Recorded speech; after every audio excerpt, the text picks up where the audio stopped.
ماضی میں ضلع اپر چترال اکثر ترقیاتی منصوبوں میں نظر انداز کیا گیا تھا. یہی وجہ ہے کہ ابھی تک نہ یہاں سڑکیں پختہ ہے اور نہ پل جدید تقاضوں کے مطابق مضبوط ہے. قومی اسمبلی کے سابق رکن مولانا عبدالاکبر چترالی نے تحصیل مستور میں مختلف ترقیاتی منصوبوں کے افتتاح کیا. انہوں نے اویر سڑک کو PCC یعنی کنکریٹ کے لیے 5 کروڑ روپے، کوٹ سڑک کے لیے 3 کروڑ روپے اور بنیگور سڑک کی تعمیر کے لیے 2 کروڑ روپے کا فنڈ لا کر ان کا افتتاح بھی کیا. ان ترقیاتی منصوبوں پر علاقے کے لوگ نہایت خوش ہیں کہ اب وہ آسانی سے ان سڑکوں پر سفر کر کے اپنے منزل مقصود تک پہنچیں گے. آج جو ہمارا اس روڈ کا افتتاح ہو گیا سر،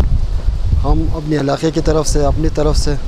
مولانا عبدالاکبر صاحب چترالی کا انتہائی شکر گزار مشکور ہیں کہ ہمارا ایک دیرینہ مسئلہ تھا جو کہ کئی صدیوں سے آ رہا تھا سر، تو آج وہ جو ہمارا دیرینہ مسئلہ تھا سر وہ آج کسی حد تک حل ہو گیا سر. علاقے میں یہ ایک علاقے کے لیے گیم چینجر ثابت ہوگا، علاقے کی ترقی کے لیے ایک سنگ میل کی حیثیت رکھے گا.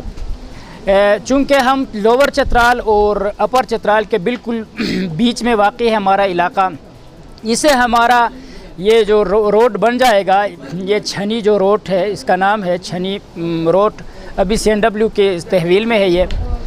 یہ اگر بن گیا تو ہم easily access to lower Chitral and upper Chitral جو ہمارا ہیڈ کوارٹر ہے اس کے لیے ہم بہت شارٹ ٹائم میں، بہت کم وقت میں، مناسب ہم وقت میں چترال، اپر چترال اور لوور چترال کو ایکسیس کر سکتے ہیں. یہ اویر جو ہے تقریباً یہ مین روڈ سے جو اینڈ تک جو ہے یہ کوئی 20 کلومیٹر کا راستہ ہے، تو اس میں گاڑیوں کے سفر کے لیے تقریباً لگتا ہے کوئی 2 گھنٹہ لگ جاتا ہے.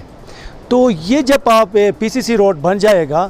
تو اس کے ایک کرائے میں خاطر خواہ کمی آ جائے گا، ایک جو اس کا فاصلہ جو ہے نا وہ بہت کم رہ جائے گا، تو غریب لوگ جو ہے نا آسانی سے اپنے مریض کو، آپ دیکھیں کھڈوں میں کس طرح مشکلات کا سامنا پڑتا تھا، تو ایک ولیس جیپ میں بٹھا کے ایک مریض کو اگر اسپتال پہنچا دے کہ خدا نخواستہ راستے میں ہی اس کا دم وہ ہو جاتا تھا.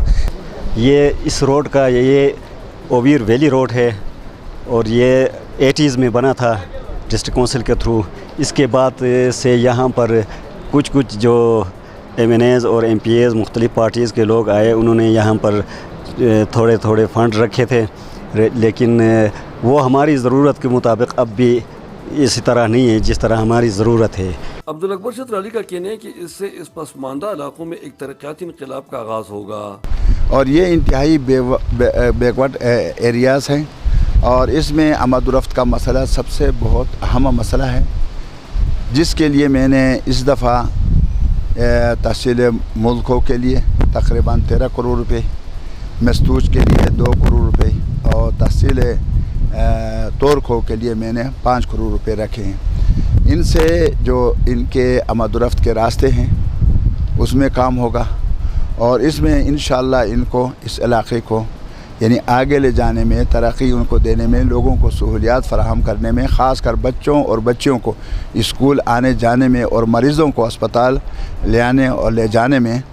کافی سہولت ہوگی. اور پھر یہ علاقہ جو ہے سیاحت کا ایک وسیع رقبہ رکھتا ہے.